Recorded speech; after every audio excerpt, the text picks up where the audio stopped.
উল্টে গেছে বিশ্ব রাজনৈতিক প্রেক্ষাপট, পাল্টে যাচ্ছে শত্রু মিত্রের পটভূমি। মার্কিন মসনদে বসে ডোনাল্ড ট্রাম্প বদলে দিচ্ছেন পাশার দান। সেই খেলায় বৈরিতার হিসেব নিকেশেও হচ্ছে ওলটপালট। এবার একটু চমকে ওঠার খবরই দিয়েছেন নয়া মার্কিন প্রেসিডেন্ট, যে খবর রাশিয়ার জন্য খুশির সুবাতাস নিয়ে এসেছে। বিপরীতে ইউক্রেনের দিচ্ছে হার হিম করে।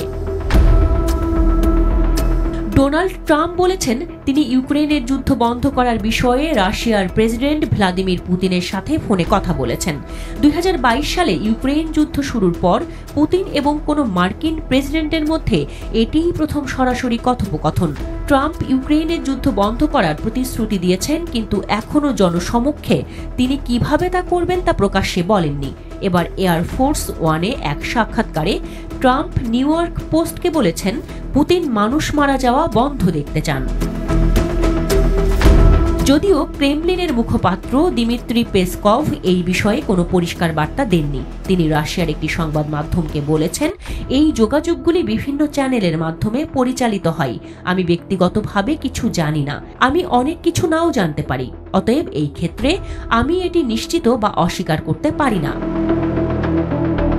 এই আলাপের মাঝেই আরও একটা সুখবর পেয়েছেন পুতিন। এবার জানা গেছে ভয়াবহ রকমের সেনা সংকটে ভুগছে মার্কিন নেতৃত্বাধীন সামরিক জোট নেটো, যে কারণে তারা চাইলেই ইউরোপ জুড়ে রাশিয়াকে বড় ধরনের চ্যালেঞ্জ জানাতে পারছে না। জানা গেছে আমলাতান্ত্রিক জটিলতায় আটকে গেছে এই রাশিয়া বিরোধী সামরিক জোট। এখন প্রশ্ন উঠছে, এতদিন রাশিয়া বিরোধী স্লোগান তুললেও আদতে কি রাশিয়ার সাথে যুদ্ধে জড়ানোর প্রস্তুতি নেটোর নেই? সাম্প্রতিক একটি রিপোর্ট অবশ্য তেমন বার্তাই দিচ্ছে, যেখানে বলা হয়েছে ইউরোপের সদস্য দেশগুলোতে সেনাদের মোতায়েনের ক্ষেত্রে বড় ধরনের সংকটে রয়েছে নেটো।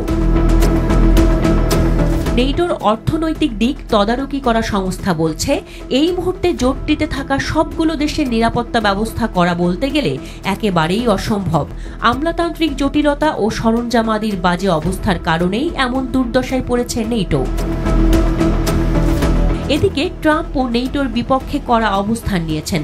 তিনি জোটে থাকা দেশগুলোকে সামরিক বাজেট বাড়াতে বলেছেন, আর সামরিক বাজেট না বাড়ালে নেটো থেকে বেরিয়ে যাওয়ার হুঁশিয়ারিও দিয়েছেন ট্রাম্প।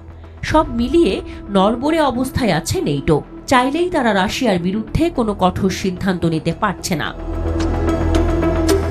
ট্রাম্পের আগ বাড়িয়ে আলাপ আর নেটোর এমন বিপর্যয় পুতিনের রাশিয়াকে ক্রমাগত শক্তিশালী রূপে বিশ্ব ময়দানে হাজির করছে। ইউক্রেনের চূড়ান্ত পরাজয়ও এখন সময়ের ব্যাপার। সব মিলিয়ে এক মহা সুসংবাদ দাঁড়িয়ে আছে পুতিনের সিংহ দরজায়। বিশ্ব সমর বিশ্লেষকরাও সেই আভাসই দিচ্ছেন।